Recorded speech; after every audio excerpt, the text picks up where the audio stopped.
దేవునికి మహిమ కలుగునుగాక. ఈ దినం దేవుని వాక్యం, ఎవనికి యాకోబు దేవుడు సహాయుడవునో, ఎవడు తన దేవుడైన యెహోవా మీద ఆశ పెట్టుకునునో వాడు ధన్యుడు. గమనించినట్లయితే గనక ఇక్కడ లేఖనం సెలవిస్తున్న ప్రకారంగా ఎవరైతే దేవుని మీద ఆశ పెట్టుకుంటాడో వాడంట ధన్యుడు.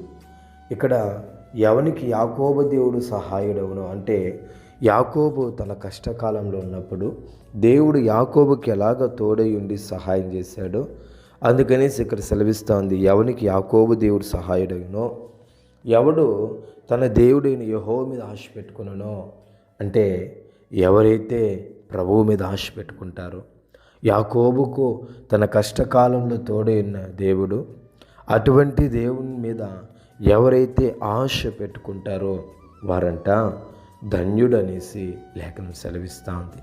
గమనించండి ప్రియమైన దేవుని జనాంగమా, నీ కష్టకాలంలో, నీ శ్రమ దినములలో నీవు ఎవరి మీద ఆశ పెట్టుకొని ఉన్నావు? ఎవరిని నీవు నమ్ముకొని ఉన్నావు?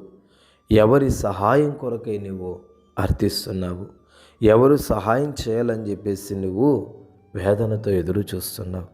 అయితే గమనించండి, నీకు ఎవరు సహాయం చేసినా చేయకపోయినా నీవు గనక ప్రభువు మీద గన ఆశ పెట్టుకుంటే గనక, నీవు ప్రభువు మీద గనక నమ్మకం పెట్టుకుంటే నిశ్చయముగా నీ నమ్మకమును వమ్ము కానివ్వక నీ నమ్మిక చొప్పున ఆయన నీకు ఖచ్చితంగా మేలు చేస్తాడు.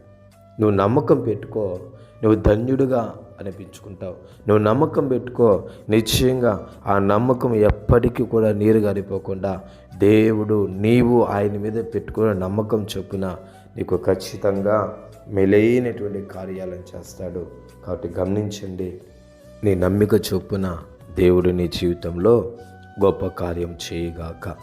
పరిశుద్ధుడా, స్తోత్రాలనైనా ఈ మాటలు బట్టి మీరు దీవించి ఆశీర్వదించండి, బలపరచండి. యేసు నామములో తండ్రి, ఆమేన్, ఆమేన్.